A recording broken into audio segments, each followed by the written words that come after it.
Sanji devient avec ce chapitre un des plus rapides du manga et franchement comment ne pas penser à un futur affrontement contre la marine et surtout contre Kizaru en plus dans le même thème de couleur, le jaune, ce serait juste énorme et ça y est, ça commence à nous laisser présager des choses. Mesdames et messieurs, ici Chaz et on se retrouve aujourd'hui pour la review du chapitre 1034 de One Piece, Sanji vs Queen, un chapitre qui va se concentrer énormément sur ce combat et aussi je tenais à vous dire de vous abonner parce que comme vous avez vu la chaîne a été supprimée, donc tous ceux qui suivent la review, s'il vous plaît abonnez-vous parce que la semaine prochaine on fait des reviews comme d'habitude, toujours en fait on suit les reviews One Piece ensemble. Bon bref, donc hormis la page de cover avec Usopp qui aide un enfant à gagner un petit peu à la fête foraine et qui a un masque sur le côté, peut-être un jour retour de Sogeking, peut-être découvrira-t-on un jour son identité secrète. Aussi tout le setup contextuel d'Oda avec Momonosuke qui n'arrive pas à pousser l'île d'Onigashima, à la repousser, donc en fait il va juste essayer de la retenir rapidement vu qu'il peut tenir les nuages de Kaido, donc ça c'est un truc et c'est normal parce que de toute façon c'est comme ça les arcs de One Piece, à la fin à chaque fois il y a une menace et qu'on ne peut pas arrêter, il faut qu'ils se mettent à fond justement pour avoir de la tension pendant le combat final de Luffy. En plus encore une fois la panique à l'intérieur du château qui est en train de brûler, contrasté par le festival qui se passe bien, mais ça c'est pas le sujet principal parce que bien sûr Sanji vs Queen ça montre énormément de choses, autant pour Sanji, pour son développement et qui peut enfin surpasser sa famille. Parce que Queen est incroyable lors de ce chapitre, entre toutes ces différentes techniques du Germa qu'il a assimilé, donc Sparking, Henry et tout, faire de la foudre sur Sanji, alors il faut dire que c'est un vrai gros ennemi, entre son fruit antique, son corps modifié chelou qui peut s'étirer et faire même des rayons laser à la Vegapunk, ses virus et maintenant la technologie du Germa, il faut dire que c'est un des ennemis de One Piece avec le plus grand éventail de techniques et c'est quelque chose qu'on attend quand même d'un combat contre un grand scientifique. Et bien sûr, pour lui, le but de ce combat, c'est de montrer qu'il est plus fort que le Germa, plus fort que la technologie de Judge, alors que Sanji fait tout pour s'en éloigner.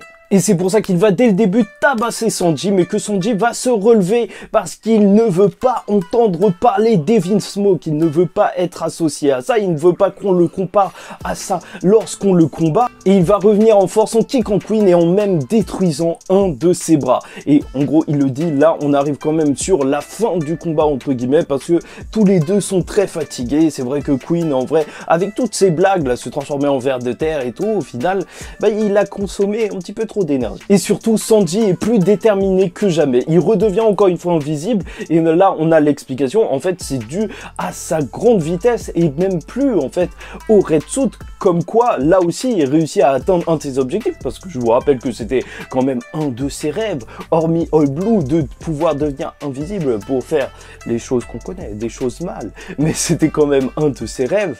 Et c'est vrai que c'est fou parce que disparaître juste un coup pour avancer, ok ça se fait dans One Piece, mais là disparaître autant de temps vu comment il est rapide, ça c'est plutôt ouf. Et Queen lui aussi est invisible vu qu'il peut utiliser la technologie, la même technique que le Red Suit de Sanji, et c'est là qu'une fille va arriver en plein milieu de la salle et Queen veut juste la tabasser parce qu'elle a refusé ses avances, elle faisait semblant de dormir. Tu connais les bails, enfin j'espère que tu connais pas, sinon force à toi. Sanji veut s'opposer logiquement à ça et franchement je trouve ça génial de voir Sanji s'opposer au harcèlement d'une femme, franchement c'est typique du personnage. Et c'est vrai, le combat il gagne énormément en symbolique parce que s'il ne pouvait pas combattre directement sa famille, parce que gifler son daron, disons que c'est pas très bien vu quelle que soit la culture, donc dans l'arc Whole Cake, là dans cet arc il se bat contre une personne qui a tous les pouvoirs justement de sa famille, qui dit même en avoir plus, quelqu'un comme ses frères qui n'hésite pas à frapper une femme et en plus il a l'occasion de protéger une femme qui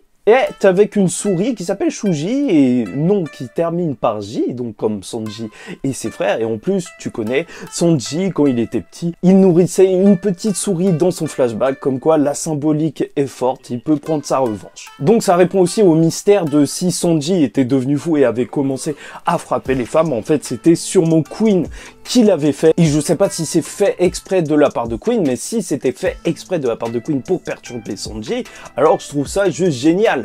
Parce que entre King, qui est un véritable animal, qui laisse même pas Zoro savoir où il est ou récupérer ses katanas avant de le défoncer, et un Queen qui essayerait de briser Sanji psychologiquement, c'est juste énorme. En fait, ça ferait que ce serait vraiment un équipage d'animaux, un équipage de bêtes, et c'est ça qu'on attend d'un équipage de Yonko. Enfin, surtout celui-là. Et donc, le power-up de Sanji, l'exosquelette, grâce à sa force et à sa vitesse, et surtout son entraînement au haki, lui permet de devenir beaucoup plus fort, et sa jambe, elle a plus rien à voir avec avant. Maintenant, c'est même plus Diable Jump, maintenant c'est Ifrit Jump. On a carrément l'impression qu'il y a des éclairs qui sortent de la flamme, et que la flamme, elle est plus claire. Et c'est vrai qu'on pourrait être triste que le haki de l'observation ne soit pas au centre du power-up de Sanji, qui pourrait peut-être voir le futur, parce que au final, normalement, c'est ce qu'il devrait maîtriser le mieux, mais quand même, il arrive à repérer le Queen qui est invisible. Et donc, il va enchaîner Queen, il va lui faire du sale. Bon, on va voir même des éclairs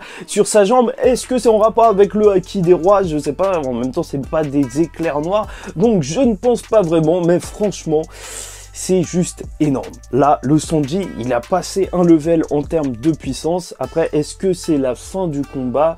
Je sais pas, j'espère que quand même on aura un chapitre en plus, parce qu'on est quand même chez un Yonko, et franchement, en fait, le fait d'avoir justement un power-up basé non pas sur une nouvelle technologie, parce que ça dépendrait pas de lui, mais sur son entraînement, parce que en gros, ce qu'on nous dit lors de ce chapitre, c'est que en fait, il pouvait déjà atteindre cette chaleur, mais il ne pouvait pas la maîtriser, il pouvait pas tenir cette chaleur à cause de son corps, et juste en fait, ce power-up qu'il a eu grâce au Red Suit, bah au final, il lui permet juste de mieux exploiter sa puissance. Et je trouve ça génial de pas juste lui sortir de la force de n'importe où. En fait, c'est vraiment grâce à ce qu'il s'est construit. Est-ce qu'on aura le retour de Queen éveillé, hormis les gardiens de Impel Down qui étaient des Zoan éveillés? Franchement, ce serait cool, mais je sais même plus trop quoi en penser. Franchement, ça sonne vraiment comme une fin. Est-ce que Queen reviendra? Est-ce que King aussi, s'il se fait battre, pourra se relever? Ce serait vraiment génial, mais j'ai l'impression que peut-être ce sera plus réservé juste à Kaido, et j'espère que Kaido il pourra s'éveiller, ou quand même qu'on aura un petit mot dessus. Sanji est plus fort que jamais, et il n'a eu besoin de personne. Pour ça, l'exosquelette a juste permis de sortir le potentiel qu'il avait déjà travaillé, tellement rapide qu'il en devient invisible, et franchement, c'est pour notre plus grand plaisir. Bon, bref, j'espère que vous avez apprécié cette review. Peut-être qu'un jour, Franky ramassera la canette et qu'il fera un Red Suit en mode costard. Je vous le rappelle, moi, je trouverais ça super cool. Pourquoi pas pour la suite de l'aventure, mais en tout cas pas lors de ce combat où il doit surpasser sa famille par ses propres moyens.